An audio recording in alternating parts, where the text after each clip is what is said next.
नमस्कार साथियों, मैं आपका अपना योग गुरु उमेश जोशी। साथियों, आज का जो विषय है एक महत्वपूर्ण विषय मैं बताने जा रहा हूं, मर्म चिकित्सा। साथियों, मर्म चिकित्सा के बारे में बताने से पहले मैं आप सभी से निवेदन करूंगा कि आप हमारे इस YouTube चैनल को लाइक करें, शेयर करें, सब्सक्राइब करें, साथ ही साथ बेल आइकॉन जरूर दबाएं साथियों, और कमेंट भी लिखें। हमारा प्रयास रहेगा कि हम स्वस्थ जीवन शैली के लिए आप लोगों के सम्मुख यौगिक जीवन शैली के विचारों को संप्रेषित कर सकें, जिससे कि हम स्वयं को स्वयं के विचारों के द्वारा स्वयं की क्रियाशीलता के माध्यम से स्वस्थ रख सकें। तो साथियों, मर्म चिकित्सा का अर्थ है कि हमारे शरीर में लगभग 109 पॉइंट केंद्र हैं जो ऊर्जा के केंद्र हैं। उसमें से मैं आप लोगों को बिल्कुल सिलेक्टेड 10 केंद्रों के बारे में बताऊंगा और किस तरह से मर्म चिकित्सा के केंद्र को हम हील करते हैं।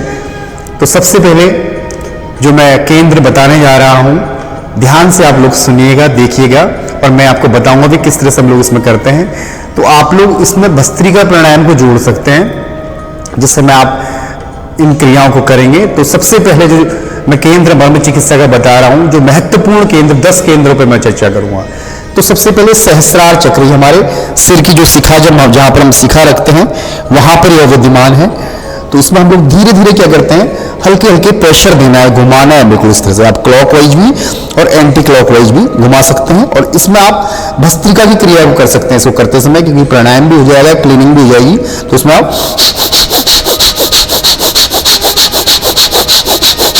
तो ये पहला केंद्र है, सहस्रार चक्र जो मैं बता रहा हूं। उसके बाद हम द्वितीय केंद्र में आपको बता रहा हूं। द्वितीय केंद्र है, आराम से आपको क्या करना है, ये थर्ड आई, यहां पर हल्के हल्के प्रेशर करना है। आप इसको ऐसे ही आप करते भी रहें, और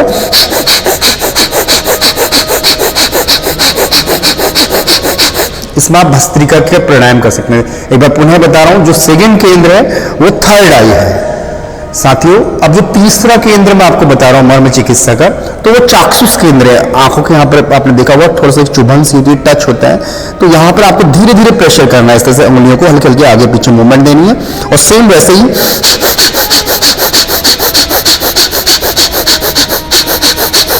इस तरह से आपको, ये थर्ड केंद्र चाक्षुष केंद्र था। अब प्राण केंद्र, नासिका के अग्रिम भाग पे यहाँ पर आपने हल्के हल्के इस तरह से उंगलियों को मूवमेंट देनी है। हल्के हल्के देख ले आप किस तरह से मैं नासिका का अग्रिम भाग पकड़ा है, उसको हल्के हल्के मूवमेंट दे रहा हूं। तो ऐसी मूवमेंट देते हुए आपको पुनः फिर भस्त्रिका ही करना है।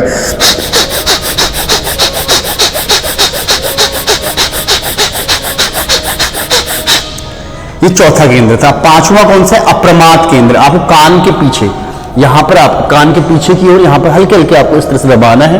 उंगलियों को आप सिर पे रख सकते हैं, उंगलियों को पुश होने देते हैं सिर पे, तो पीछे कान के। तो इसमें भी सेम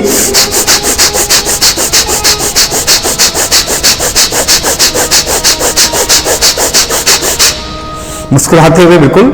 और जब आप भस्त्रिका करें तो थोड़ा सा चेहरे में तनाव लाना चाहिए, जिससे कि नाड़ी आराम से हमारी सहस्त्रम भाव से दोनों स्वर खुल जाते हैं। तो ये पांचवा केंद्र था, अप्रमाद केंद्र का अर्थ होता है कान। अब जो छठा केंद्र बता रहा हूं, वो दाहिने हाथ की बिल्कुल मिडल में, बिल्कुल इस तरह से आपको धीरे धीरे यहां पर दबाना है, बिल्कुल सेम वैसे ही इस तरह से आप मुस्कुराते हुए भी कर सकते हैं। तो ये है छठा केंद्र, हथेली के मध्य। अब साइड में बिल्कुल इस तरह से हाथ है, इसके मध्य यहां पर साइड में आप इसका साइड का पॉइंट आप पकड़ेंगे, सेम इसको सेम ऐसे ही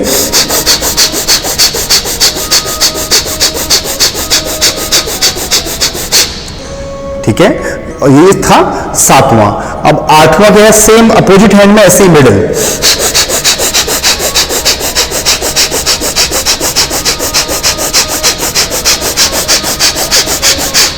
अब नवा क्या है, सेम अपोजिट, बिल्कुल अपनी इसे देखें, बीच में बिल्कुल पकड़ें, थंब और ये इंडेक्स फिंगर है उसके बिल्कुल बीच में आपको बिल्कुल धीरे धीरे दबाना है बस।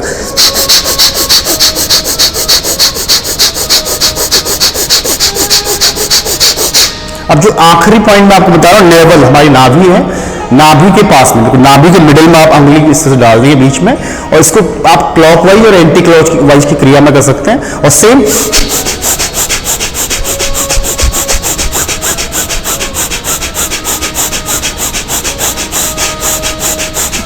इस तरह से। तो साथ ही एक बार पुनः बताता हूं, और इन क्रियाओं को जब आप करेंगे तो मन में काउंटिंग कर सकते हैं हर स्थान पे 50 तक, या जितना आपको करना है। अगर 1 मिनट तक आप करना चाहते हो 100 तक तेज काउंटिंग कर सकते हैं। इसी तरह भस्त्रिका चलती रहे। दोबारा बताता हूं, पहला जो केंद्र है, सबसे पहले शिखा जहां पर हमारी है सहस्रार चक्र में, बिल्कुल ऐसे हम पुश करना है। सेकेंड जो केंद्र है, इस तरह से आराम से थर्ड आई, यहाँ पे हल्के हल्के इसको रफ करना है बिल्कुल। और जो थर्ड केंद्र है चाक्षुष केंद्र, आंखों के अंदर की ओर इस तरह से हल्के हल्के मसाज देनी है। और जो चौथा केंद्र है वह है प्राण केंद्र, नासिका का अग्रिम भाग, बिल्कुल देखते रहें बिल्कुल। और जो पांचवा केंद्र है अप्रमाद केंद्र, कान के पीछे की ओर हल्के हल्के बिल्कुल इस तरह से। और जो छठा केंद्र है बिल्कुल मिडिल में, फिर सातवां यहां पर बिल्कुल इंडेक्स और थंब की बिल्कुल मिडिल में, फिर नेक्स्ट आठवां फिर मिडिल में, नवा फिर से इस तरह से देख लें, 10वां है हमारा नेवल सिस्टम। इसमें आप लम्सी से घुमा करके उंगलियों को हल्के हल्के सेम कर सकते हैं। तो साथियों, ये मर्म चिकित्सा है। मर्म चिकित्सा के जो पॉइंट मैंने आपको बताए, अगर इन पॉइंटों को आप रोज मेडिटेट करते हैं या करते हैं तो इससे क्या होगा, आप कभी बीमार नहीं पड़ेंगे। ये हमारे ऊर्जा के केंद्र है, शक्ति के केंद्र है। यहां से एनर्जी का फ्लो जब आपको मिलेगा, जब आप रोज अमृत बिंदु के समीप जाएंगे, अमृत बिंदु को धारण करेंगे, तो उससे क्या होगा, आरोग्यता बनी रहेगी। हमारे अंदर का जो ह्यूमन सिस्टम है, जो हमारी WBC श्वेत रक्त कणिकाएं हैं, रोग प्रतिरोधक क्षमता है, वो बढ़नी आरंभ हो जाती है और हम बीमार नहीं पड़ते हैं। तो आप इन 10 मर्म चिकित्साओं के चमत्कार को अपने जीवन में स्वयं लागू कर सकते हैं। लेकिन साथ ही निवेदन है, जब भी आप इन अभ्यास को करें, एकांत में करें, स्वयं को समर्पित भाव से करें। और हम इस क्रिया को अपने लिए कर रहे हैं, तो अपने लिए परमात्मा से प्रार्थना करते हुए इन पॉइंटों को आप दबाएंगे तो इसका प्रतिफल आपको बहुत जल्दी धीरे धीरे प्राप्त होना आरंभ हो जाएगा। धीरे धीरे आप कोई भी अच्छाई को धारण करते हो तो कम से कम 21 दिन, तो अगर लगातार आप इसे 21 दिन करेंगे तो 22वें दिन आप स्वतः ही उस स्थान पर जाकर इन क्रियाओं को आप दुनिया के किसी भी कोने पर कर सकते हैं। तो ये थी मर्म चिकित्सा। साथियों, एक बार पुनः मैं आप सभी से निवेदन करूंगा कि आप हमारे इस YouTube चैनल को लाइक करें, शेयर करें, सब्सक्राइब करें, साथ ही साथ कमेंट लिखें। तो साथियों, और बेल आइकॉन जरूर दबाएं। इन्हीं शब्दों के साथ अपनी वाणी को मैं विराम देता हूं। नमस्कार।